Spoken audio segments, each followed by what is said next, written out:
Hello, everyone. Can you hear me? Just want to get a thumbs up before I move on.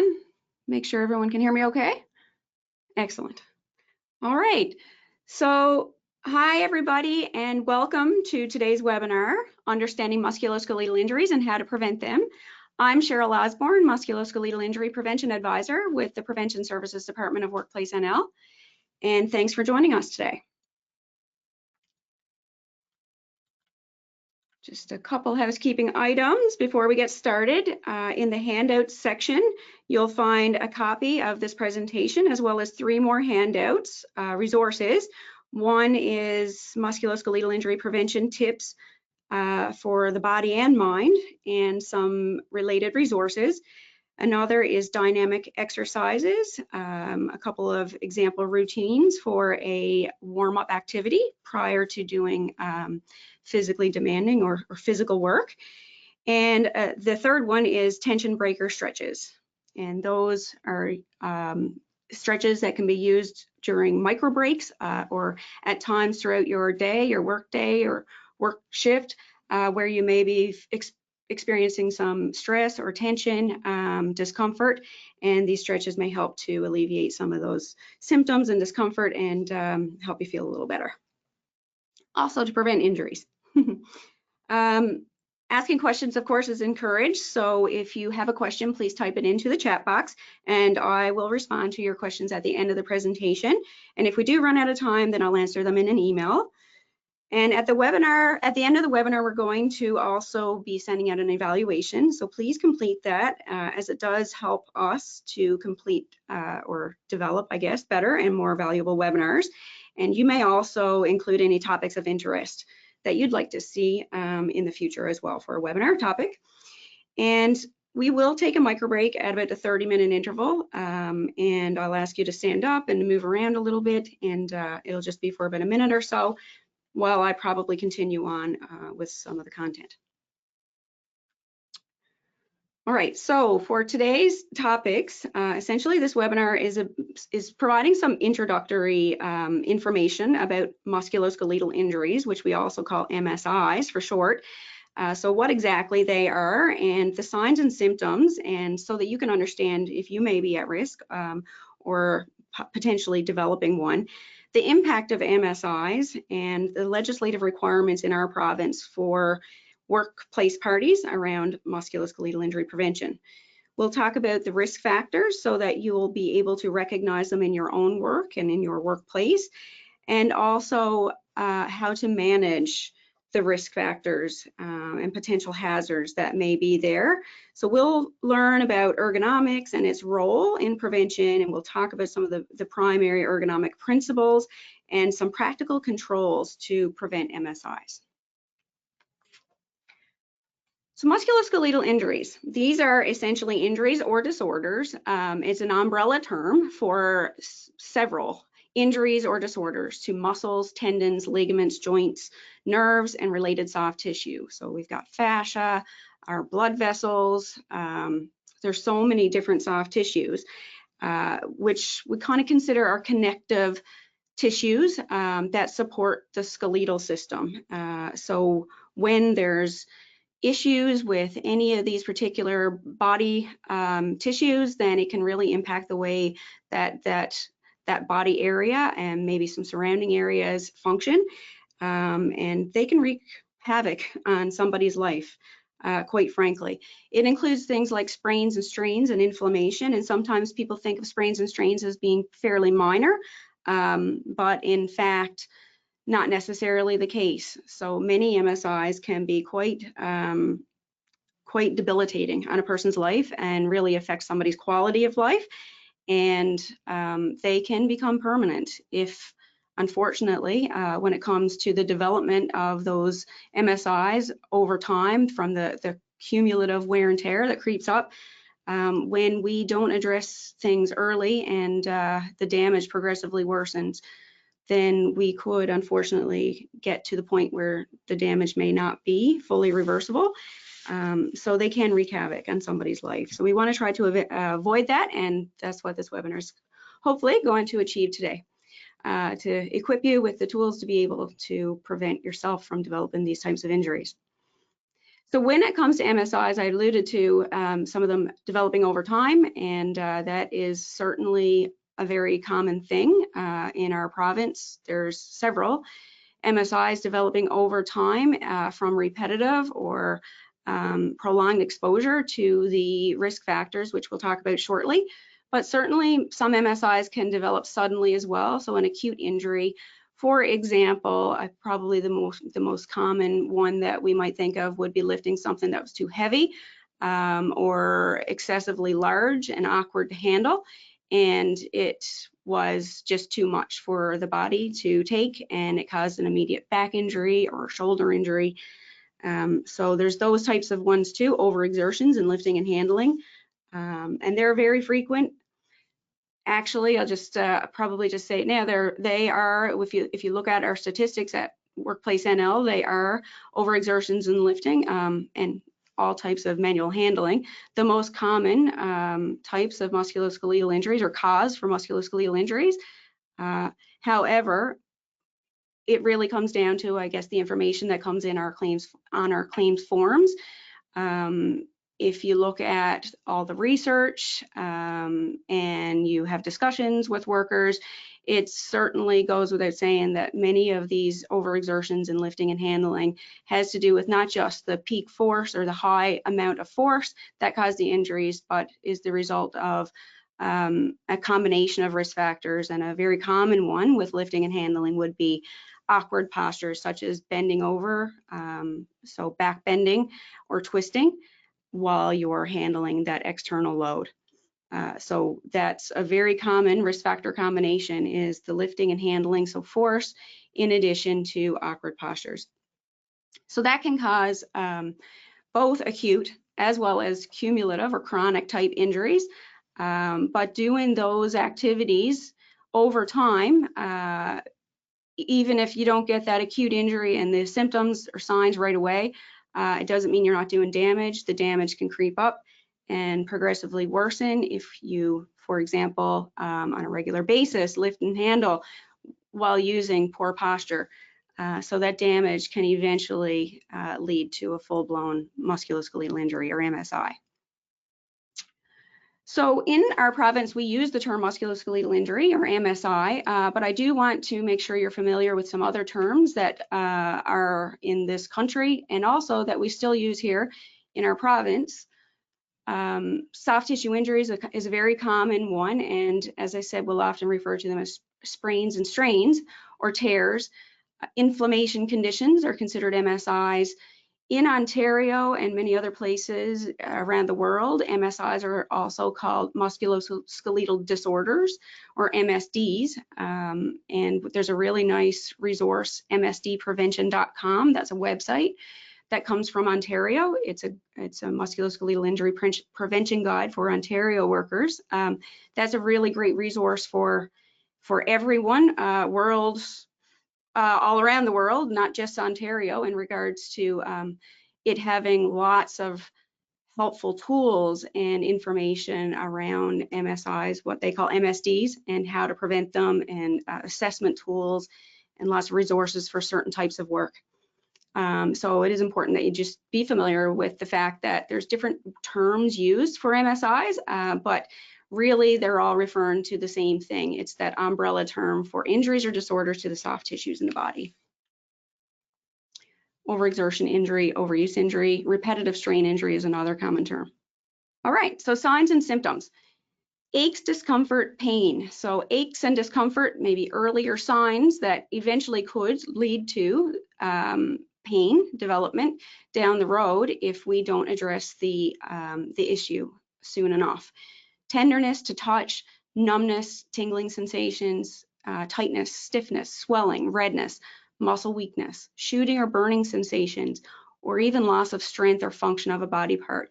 An example there would be sciatica, symptoms of sciatica, where you may start to lose function of your leg or control of your leg. MSIs, they are pretty significant, and they have a significant impact on workplaces as well as workers, as I had mentioned, the individual, and the pain and suffering that an individual can experience. In regards to costs to workplaces, MSIs account for 2/3 of all of the lost time injuries in our workplaces, and that's the case over the past 5 years. 70% of all the claims involving lost time from work were MSIs. 71% of all costs related to the lost time claims. It's MSIs accounting for those. And MSIs account for 3/4, 75% of all lost time weeks from work, which equivalates to, on average, every year, $115 million being paid out towards these claims. So as you can see, they are quite significant. They are the #1 type of injury, obviously, in workplaces, and it's important that we understand what they are and how to prevent them. Our legislation does have regulations or requirements specific to musculoskeletal injury prevention, and you'll find the musculoskeletal injury prevention section under the Newfoundland and Labrador Occupational Health and Safety Regulations. So it's sections 50 to 56, and I will say too that these sections speak more to what employers' responsibilities are to prevent injuries in the workplace, and then under general duty clauses and things, workers have a responsibility to protect their health and safety, and that comes with making sure that they follow safe work practices and procedures and use equipment that's been provided for them and that sort of thing. But in regards to the employer's responsibilities, sections 50 to 54 speak to the programming side.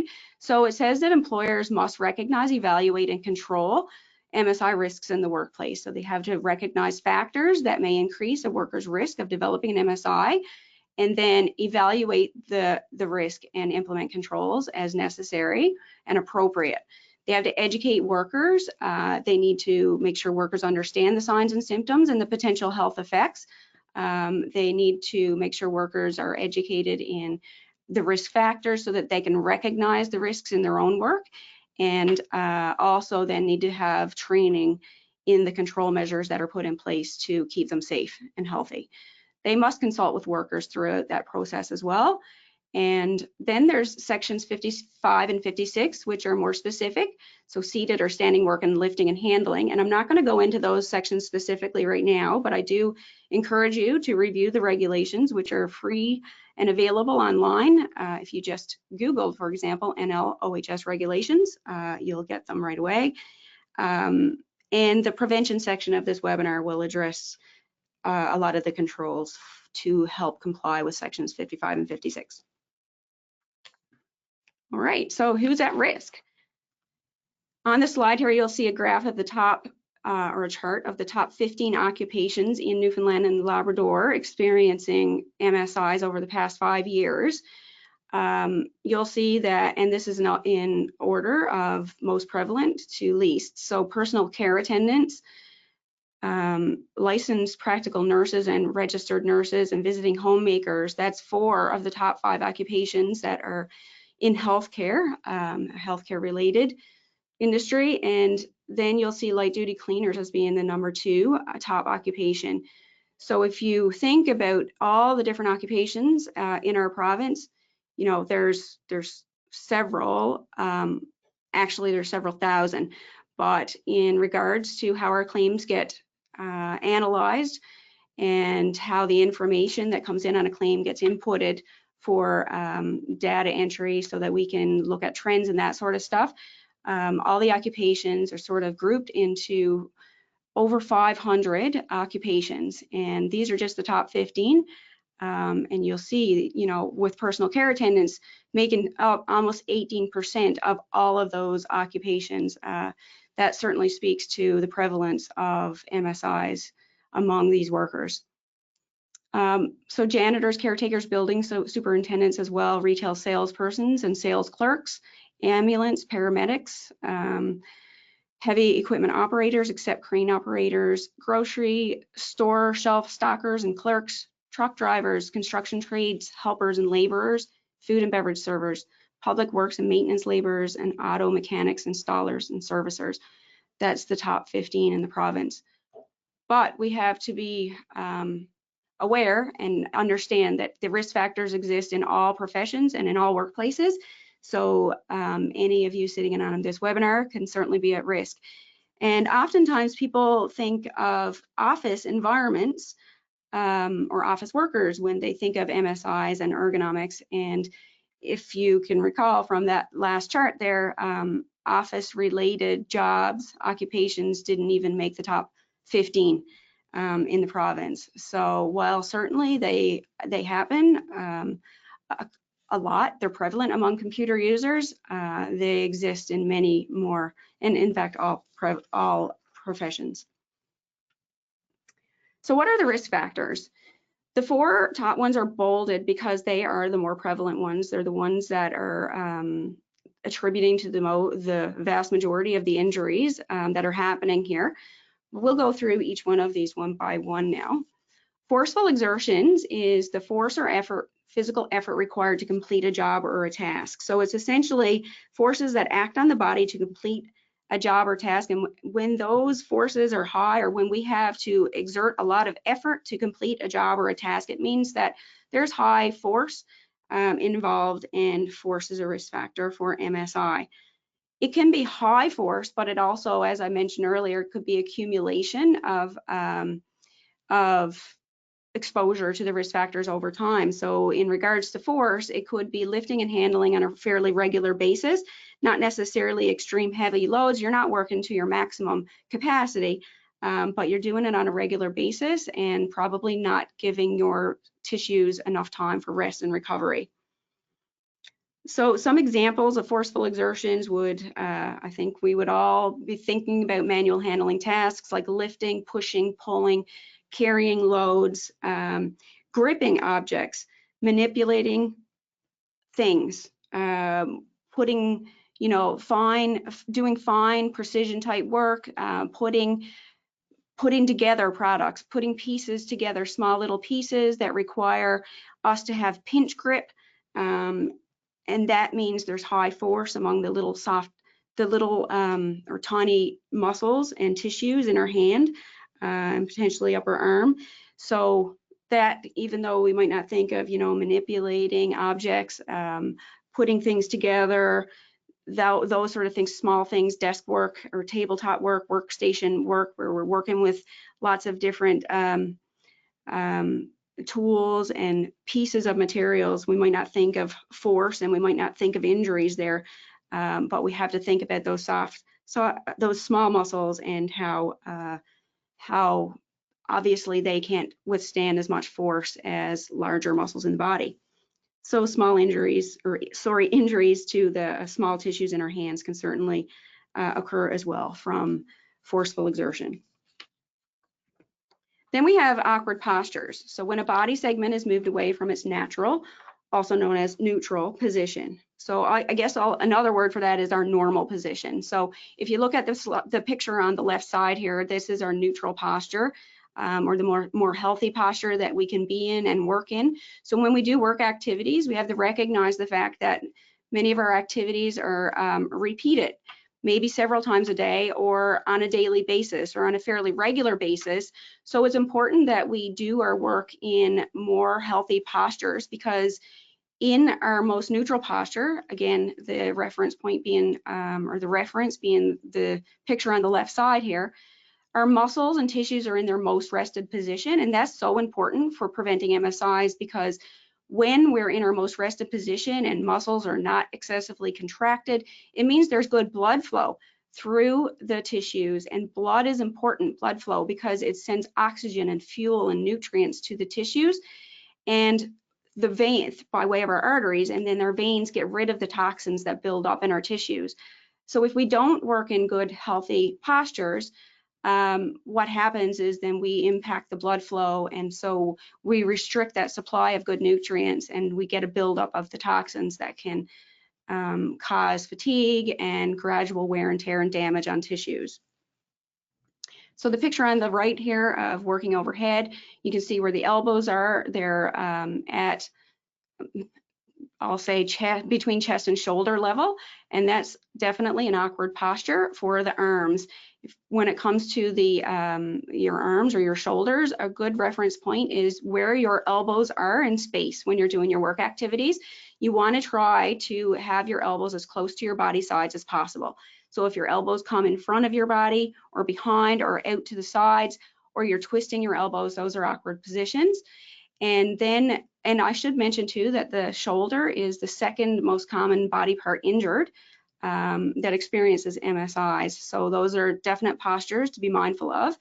And your back is the number one body part injured by and experiencing MSIs. So awkward postures for the back would be, as I alluded to earlier, bending forward. So having that, rather than having the natural curvature in your spine and your low back, that curve is now flattened or even bent in the opposite direction. So now you have more of a C-shaped spine, a rounded spine, as opposed to a natural S-shaped spine, which is what the spine looks like if you look at somebody side on. So when the back is bent forward, that's a more common posture. It's awkward. And sideways, bent sideways or bent back, or twisting your back, those are all considered awkward postures. When it comes to lifting and handling, the more common awkward postures is bending forward, rounding out the low back, and as well twisting the back while you're handling loads. And those are recipes for injury, for sure. The more awkward the posture is, in other words, the farther away a joint moves away from this natural position, the more awkward the posture is and the higher the risk of MSI, especially when you consider how if you're doing it on a more regular basis, it's done frequently, or if you're holding these positions for long periods. Sustained postures is maintaining a posture for a long period of time. And I think the more common ones we would think about would be static standing, like if you're a traffic control person, or static sitting for long periods. So those are sustained postures for sure. But we also have to think about areas of the body where there might be sustained muscle contractions happening. Like for example, in the neck and shoulder area. So if you're doing a lot of the same type of tasks, you're working at a workstation, for example, or at a computer, and you're mousing and typing for a long period of time, these muscles in our neck and shoulder are continuously activated for us to be able to keep our arms still and our hands steady so that we can do typing and mousing type work. So that's sustained postures as well, the neck and shoulder area there, to do those types of activities. Repetitive motion is using the same body part or muscles over and over to complete work without sufficient rest. So if you can think about work that you do, it may not necessarily be the exact same task over and over and over again. That's certainly the case sometimes in like manufacturing environments where we're producing a product, or we're processing products and we're doing the same task, like filleting fish, or I don't know, laying a piece of food on an assembly line, that sort of thing.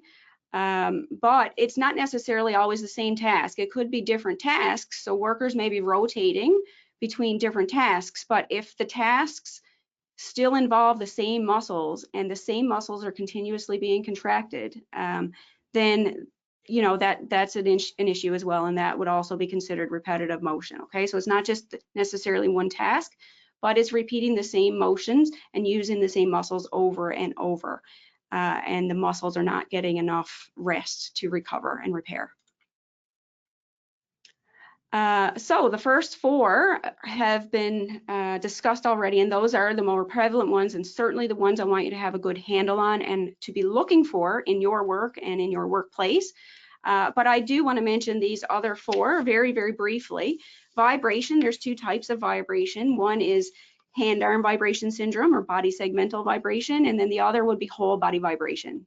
So working with power tools is an example of hand-arm vibration exposure. And there's injury risks there as well. This can increase force on our tissues. It can impact our flow of blood to tissues. Repeated or prolonged exposure can lead to vascular injuries, so issues with the blood vessels. and circulation. It can cause hand-arm vibration syndrome or Raynaud's phenomenon. And with whole body vibration, we have to be considering some effects with that as well. It can cause feelings of nausea. It can cause back disorders and pain. When we do expose ourselves to whole body vibration at the same time as working in awkward postures, so I'll just give an example of a forklift operator who may be turning very frequently and twisting their back. It does increase the likelihood of injuries to the spine and to the back tissues. Contact stress. This is where a part of your body, a soft part of your body, is pressing into a hard object.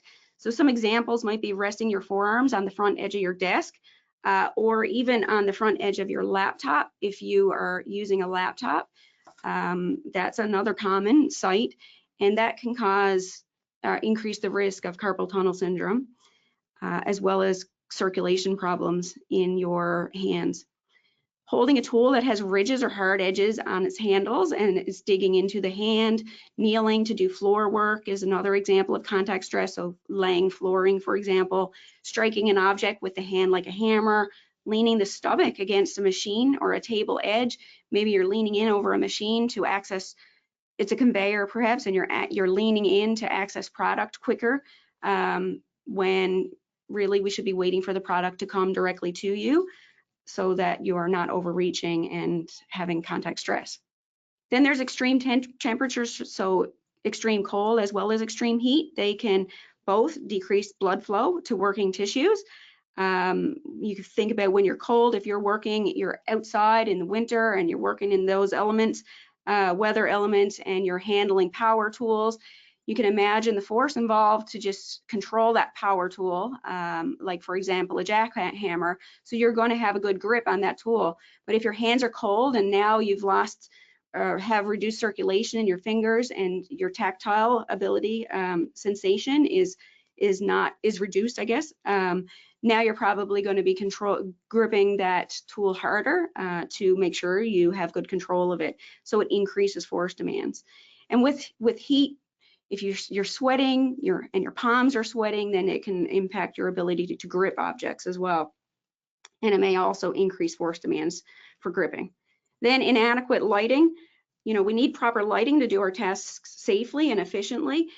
And I'm sure some of us or all of us have experienced a time when we've done some wall painting, or painting something in a home, or furniture, painted something, and they are seeing shadows cast on the furniture or the wall or the ceiling, and you're sort of contorting your posture to be able to see more clearly what it is that you're doing.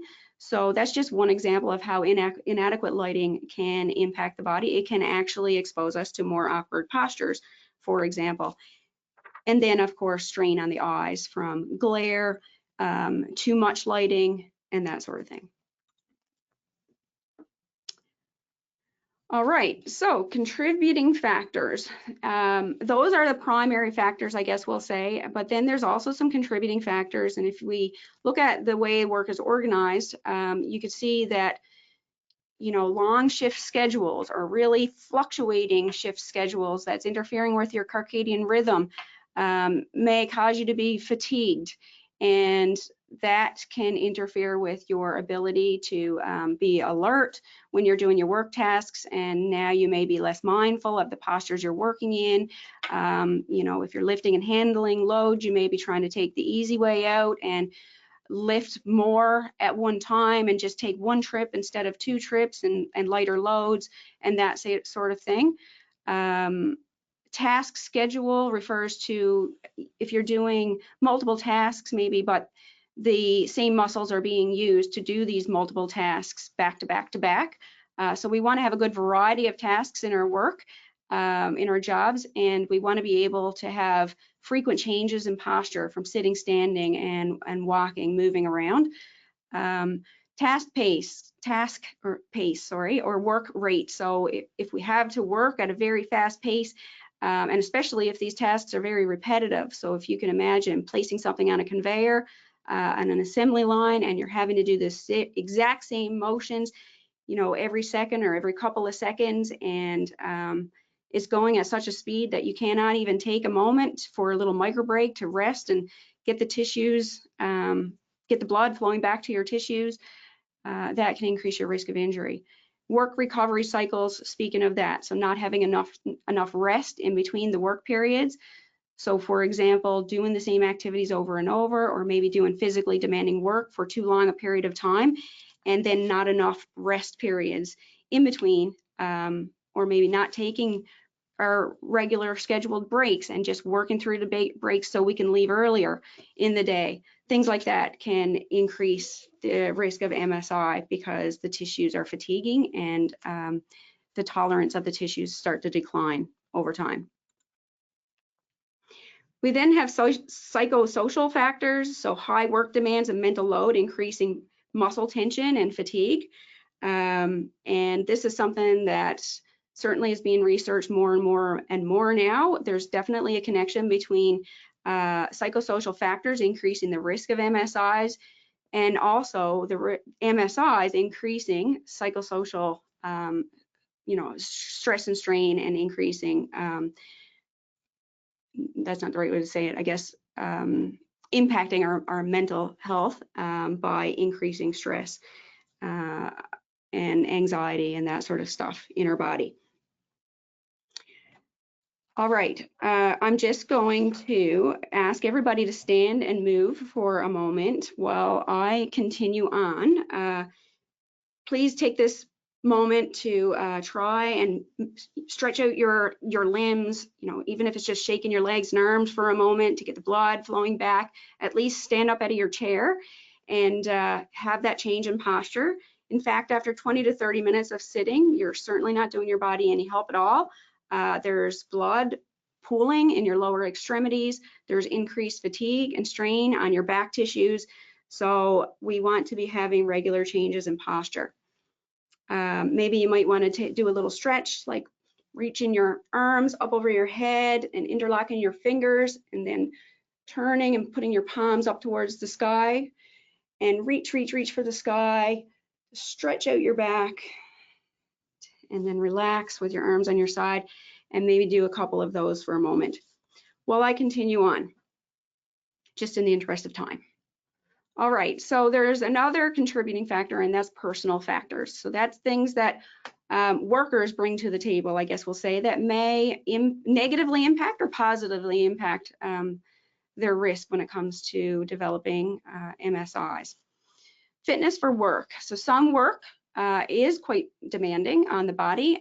Some, if you think of firefighters, for example, or law enforcement operators, they require quite a specific level of fitness, and even just lifting and handling in the workplace requires a certain level of fitness as well. So being fit for the work that you do is very important, and that's something that the worker has control over, right? So having good mobility, being able to have loose hips and shoulders, mobility in your knees and your ankles.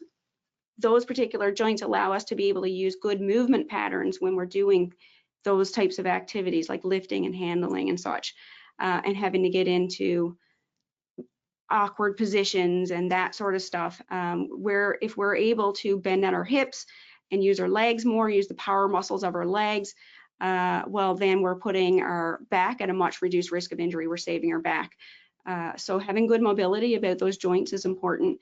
And leg strength is important. It's more important for some tasks than other. And then your core muscles that surround your torso or surround your spine, front, back, and sides, having good stability or stiffness in those muscles to be able to tighten up when we are lifting heavy loads in particular. You know, having the ability to tighten up, firm up the core, that locks your lower back curvature in its neutral position, and that protects the discs and those joints in your lower part of your spine, which is the most common part of your back where injuries occur. It's your low back. So there, I'll just speak very quickly to the point that yesterday a video was launched. Workplace NL launched a video called 3 Exercises for a Healthy Back, the McGill Big 3. I encourage everybody to take a look at that. Having the ability to hold some firmness in your core, not holding your breath, just a bit of tightness, a little bit of activation of those muscles in your core. When we do anything, moving from one position to another, sitting to standing, standing to sitting, when we're walking, when we're going up the stairs, but especially when we're lifting or handling loads like bringing in groceries from our vehicle, doing yard work, that sort of stuff. If we are able to have firmness kept in our core, around our core, then that helps to protect our back. And over time, that will certainly help your body in regards to making your spine more resilient and at a reduced risk of pain and injuries down the road. Work preparation. So for all workers, it's important that we be hydrated for sure, especially if we are doing physical and active dynamic work. It's important that we be well hydrated, be well rested as well. So allowing our tissues to get enough rest so that the cells grow back and regenerate, and so our tissues can, the fatigue can come out of them and they can get rested and ready for the next work day. Nutrition, healthy nutrition, or a balanced diet is important.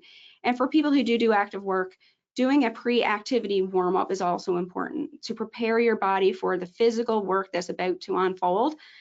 So having your body properly warmed up. So please refer to the resource in the handout section for some example exercises for that, dynamic exercises, movement exercises. All right, smoking reduces the risk of, it reduces the speed, I guess, of recovery if you do experience an MSI. Smoking reduces the availability of oxygen to circulate through your body and to feed your tissues. Pregnancy, of course, there's some physical changes to a person's body when they're pregnant, and one obviously, I guess, obvious example is that front forward weight. And if you can think about that, that will put somebody's center of gravity off kilter, and then they may be more at risk of a fall. So it's really important that we not put too much physical demands on them in regards to lifting very heavy weights and having to have even more front forward weight on the body, because that can result in injuries as well. And quickly, attitude. So when it comes to personal protective equipment, for example, using knee pads to reduce contact stress, if we're not going to use the equipment that's provided for us, then we're at an increased risk of injury. Okay, so how do we prevent these kinds of injuries? So I've already given a number of examples, but now I'm just going to speak very quickly to a process that needs to be implemented in workplaces, which comes from sections 50 to 54. So employers must have a process to understand the risks and then control those risks to protect workers. So they need to recognize the hazard or risk factors and potential MSI hazards in the workplace, evaluate the level of risk, and put controls in place. So we often call that here in occupational health and safety world, hazard recognition, evaluation, and control. So it's no different for MSIs as it is for any other health or safety hazard. It's that four-step process of recognizing, evaluating, controlling hazards, and monitoring and evaluating controls.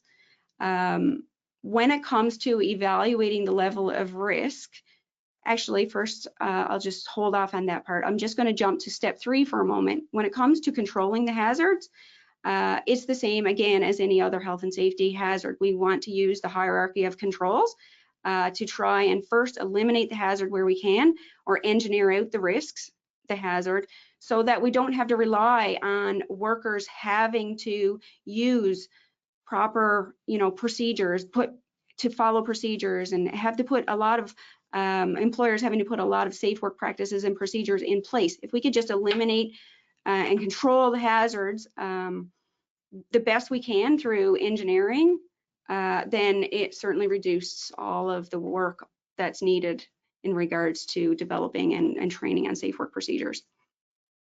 All right, and I will also say when it comes to controlling hazards, this is one piece that employers I find often don't do.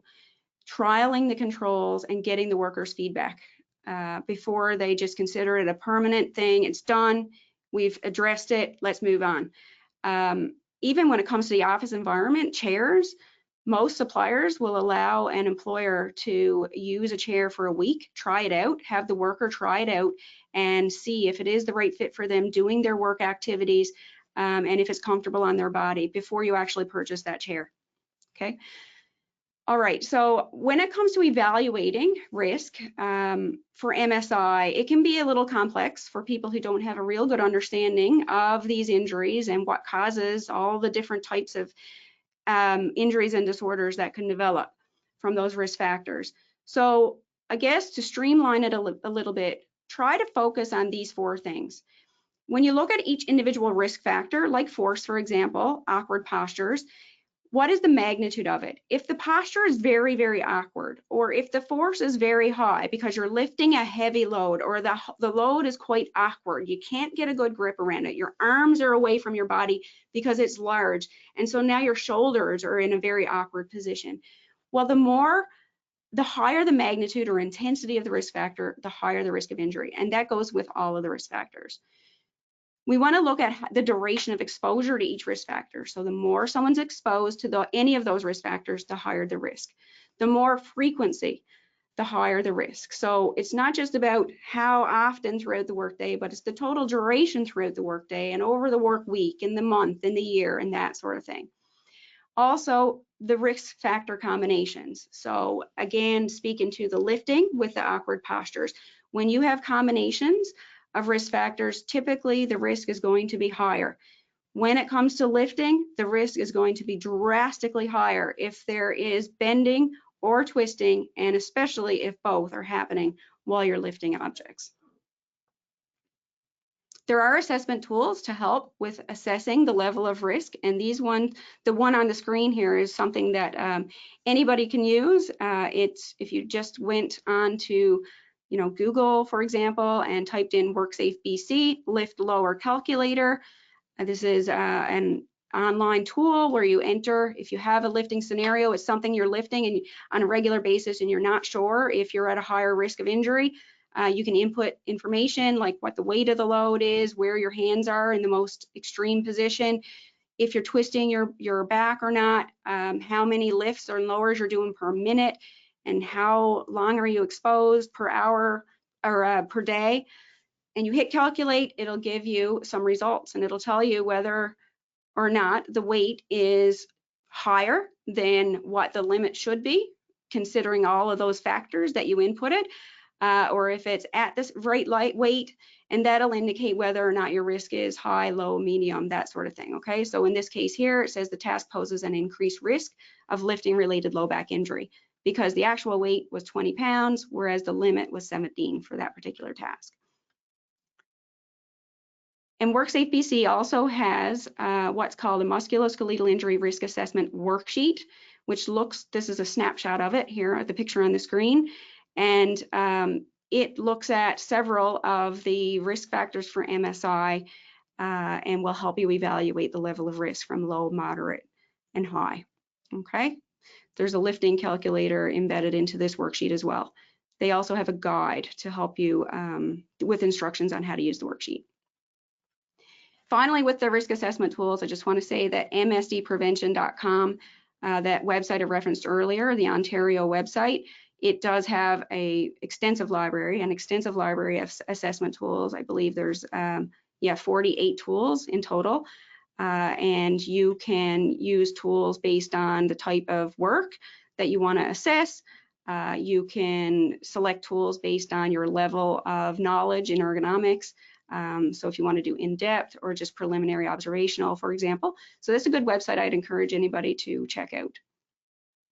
Okay, I'm going to clue it up now pretty soon, tie it all together. I've talked about a number of controls.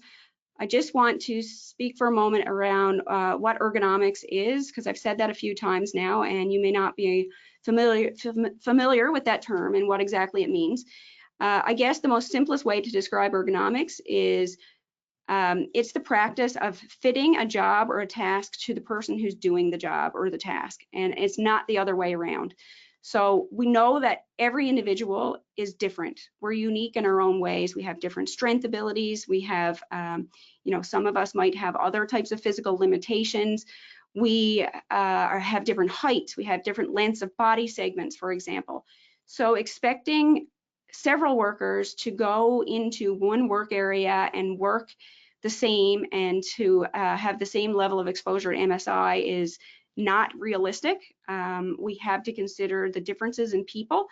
So we just say if somebody or a number of people has to work at one workbench, then the height of the bench, depending on the height of the worker, might require one person who's tall to have to bend over to do their work at that table, whereas someone else may have to raise their shoulders to raise their arms to work at that table.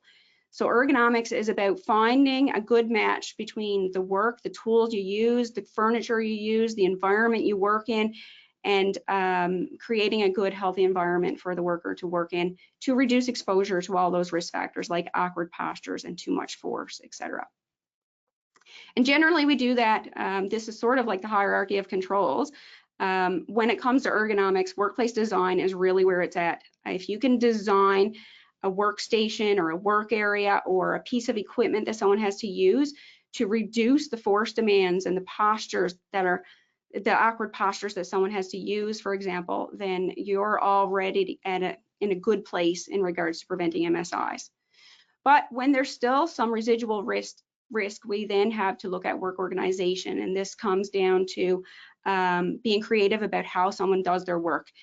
Do they have to rotate their tasks? Is there a certain order in which the tasks should be in so that different muscles get used and there's a frequent change in posture and that sort of stuff? And then supports in the workplace would be, is there enough equipment, for example, for lifting and handling? Are there enough assistive devices for the workers to use? Is there an adequate number of staff so that the risks are evenly distributed throughout a number of workers so that everyone is at a reduced risk and one worker is not overly exposed to an increased risk of MSI?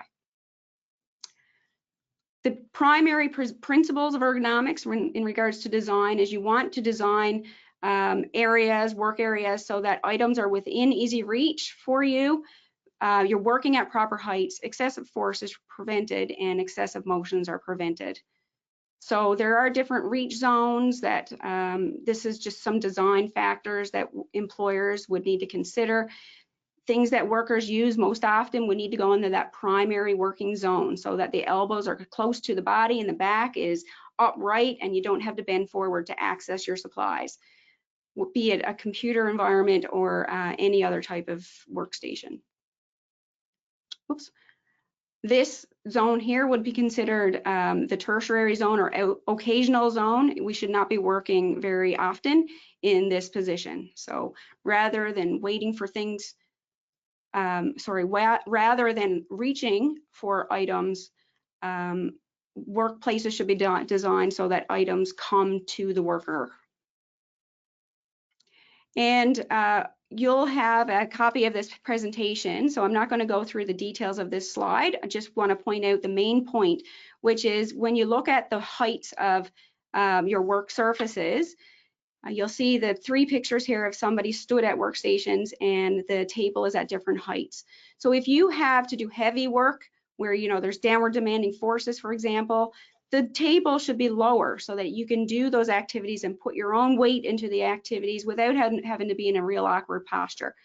And then the more precise the work is, the left-hand side, you'll see that the table gets higher and closer to the worker's eyes for good visual, and potentially then the table might be tilted and there would be elbow supports for the worker to not have to constantly be activating their shoulder muscles to hold their arms up at a high level.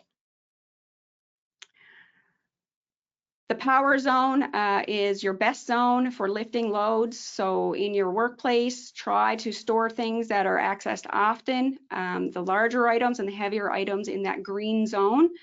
And then the next best zone would be the lower level there, but ideally 6 inches off of the floor. These are just some examples of other organization, things with organization. So Setting a reasonable pace of work, sudden increases in workload is avoided, ensuring reasonable hours of work, so avoiding peak workloads and trying to avoid workers having to work very extended shifts of overtime where there is increased exposure to risk factors. All right, so I'm going to conclude in about 2 minutes. In regards to what a worker can do to reduce their risk, there's definitely a lot that they can do. An employer has to do so much and take it so far with respect to engineering at risks and putting safe work practices and procedures in place and training workers in them and making sure they know how to use equipment and all that. But and after that, I guess, then some things does really come down to the discretion of the worker and behaviors of the worker. So if your job requires a certain level of physical fitness, then it's important that you be prepared for that job and have the physical fitness that's needed to do it safely. Being rested, as I mentioned, being well hydrated so that your body is not fatiguing and your joints are not stiff, completing a pre-activity warm-up. This is covered in the handout section of the presentation. So I'm not going to go into this too much, and we're not going to do this activity for this webinar, but I just want to point out that exercises you do prior to physical work, active work, dynamic work, movement work, should be exercises that involve movement. They should not be static stretches where you're holding a body part in a position for an extended period of time of like 20, 30 seconds. Any holds should be 10 seconds or less. And the key is to really move your body, to warm up your body, get the blood flowing, increase your heart rate, feed your tissues with oxygen and fuel and nutrients before you start your activities. And that helps to prepare those tissues for the work and coordinate those tissues. And it makes your tissues be more pliable, and there's much less risk of strains and sprains. Adjust your workstation if you do have the ability to make some adjustments so that you're comfortable when you're completing your tasks. Frequently change your posture, again, taking regular breaks and micro breaks. I mentioned that. Moving in a healthy manner. So I do want to point out this part. With your lumbar spine, that is the lower part of the spine here in the picture, where you see the discs in between each bone. Those first 5 individual bones and discs are considered your lumbar spine. Again, the area that's most susceptible to injury, where the vast majority of back injuries occur. The best way to prevent injury to your back, or one of the best ways, is to just not have much movement of your back at all, and especially when your back is under load. So if you're lifting or handling external loads and not just the weight of your own body, upper body, then it's really important you not have movement of your low back. And the way you do that is by moving to do your work activities, by bending or moving about your hips, okay? Rotating about your hips. So if you have to turn in another direction, turn with your feet. In other words, your leg is rotating about your hip joint. If you have to get down to a lower level, bend about the hips, and that looks like this. So your hips, actually, your pelvis starts to come back as you lower first before your knees bend at all. Okay, so the very first movement to get down into a lower level is to have your hips bend first, because the joint that bends first or moves first is the joint that bears the most load. So if your hips bend first, it's your hip muscles and those upper leg muscles that are taking the majority of the load, and that is the key. They are your power muscles, and they're designed to do work. Okay. All right, so please look at our resources on our website. There's several resources on safe lifting and handling.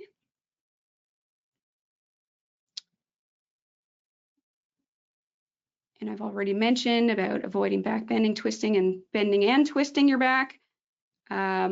We have a risk factor checklist on our website, so I encourage you to check that out as well if you want to assess your own work and determine if any risk factors are present.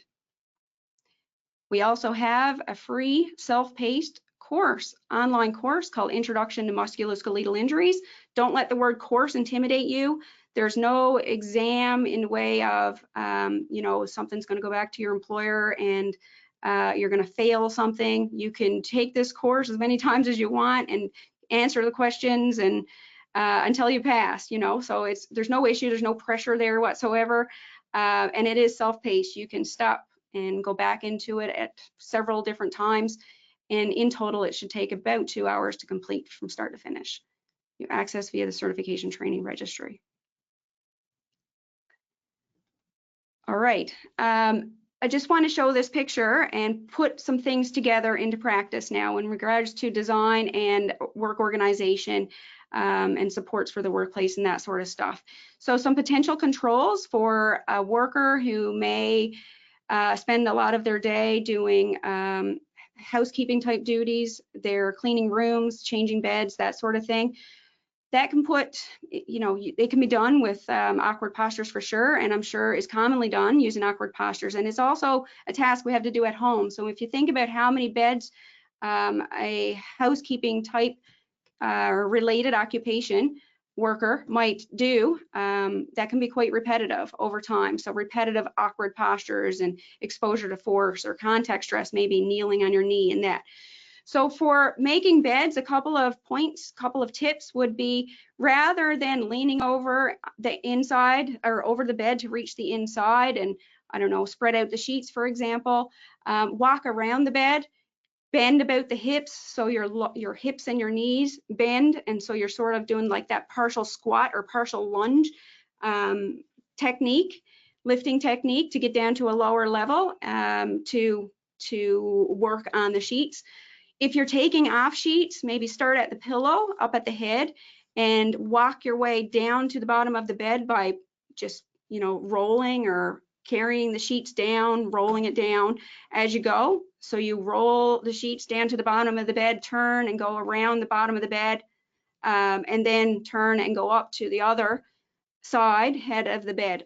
So all the while that time you're sort of just taking the sheets and rolling them, using good posture, bending about your hips and your knees, and keeping the natural curve in your low back and not the C-shaped curve that you see here in the picture. If you have to tuck in the corners, you could perhaps kneel, and ideally, if this is something you have to do often, using knee pads or something on the floor like a towel or something for support, to kneel, or even just do that partial squat, partial lunge once again to get down to the lower level and tuck in the sheets. You can get tools like wedges that you can stick in between two mattresses to be able to tuck the sheets in, rather than having the contact stress in the hands and having to use a lot of wrist activity to really get the sheets in place with the weight of the upper mattress, you know, pressing down on your arms. Micro breaks, changes in tasks, you know, switching it up, doing different tasks, not doing all beds over a stretch of 1 hour, for example, but switching it up and doing other tasks at the same time as well. So those are some examples there. And for this task of, you know, preparing food for a large number of individuals across a table, so here we're doing several wraps, right? So rather than overreaching across the table, probably 10, 15 times, looking at all of the wraps on the far end of the table from the worker here, rather than reaching 10, 15 times, maybe take a handful of lettuce and walk around the table, go to the other side, and just lay the lettuce as you go on each one of those wraps. So you're sort of doing it as you walk around, or maybe it can be a second worker helping with this task, one on one side, one on the other side of the table. For the static standing here on hard flooring, an anti-fatigue matting that's appropriate for the work environment for a food establishment is something that can help reduce discomfort in the back or prevent discomfort in the back. Having the ability to raise one leg and sort of like on a footstool, we'll say, is something else that can help to alleviate back discomfort as well from static standing. Okay, task rotation, again, and then training, right? Safe work practices and procedures in place, and workers understand everything that they need to do and follow. So to recap, MSIs can be debilitating for workers and employers. Primary risk factors are awkward postures, forceful exertions, repetitive motions, and sustained posture should be there as well. Employers must identify, evaluate, and control the risks to workers of MSI, and those controls must be effective, so they should be monitored, they should be followed up with. Let's get the input from the feedback from the workers who are using the controls and make sure they are in fact effective, and if they're not, implement new controls or modify the controls as necessary. Ergonomics and the principles of ergonomics is the best way to prevent injury. So we want to be reducing the force right from the start by providing the right tools for workers to use. For example, rather than having to manually lift and handle on a repetitive basis, use assistive devices, so let the equipment do most of the work. It's always better for a worker to push or pull or slide loads or objects than it is to have to lift and carry them. It's much less force demands on the body. There's a lot a worker can do to reduce their risk, right? So the behaviors of workers certainly will impact the level of risk to them. Being properly warmed up for the work, taking micro breaks throughout the day. If you do sedentary work and have little movement throughout the workday, taking those micro breaks and maybe doing a few stretches periodically throughout the day, at least moving, getting out and about, perhaps take a short walk on your lunch break, make your breaks active, at least part of your breaks active. Don't sit at your desk and eat your lunch, for example. These are all things that are within the worker's control, things that they can do to reduce fatigue and stress and strain on the soft tissues that gradually creep up and can lead to full-blown MSIs. I want to thank you for your time this morning. If you do have questions, please type them in the chat box if you haven't already. I'm going to take a moment now and just go through them. But I just want to mention that we do have the health and safety podcasts. Most of you are probably familiar with that now. And we do have a new MSI episode being launched this Friday for Move Well, Work Well Week. And for a list of upcoming webinars and events, please visit our Workplace NL webpage and go to the events section or just scan this QR code. And finally, again, just thank you for coming, and bear with me one moment while I check for some questions. I will say too that the next 2 days of webinars are going to be shorter than this one.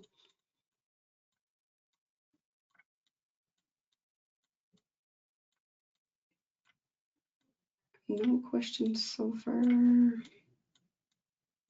Nope, no questions. Okay, everyone, I want to thank you for your time today. If you have any questions, by all means, reach out to the Prevention Services Department at Safety@Workplace NL or myself, Cheryl Osborne, at cheryl.osborne@workplacenl.ca. Maybe the best is to just safety@workplacenl.ca in regards to spelling there, or give us a call. Thanks so much and have a great day.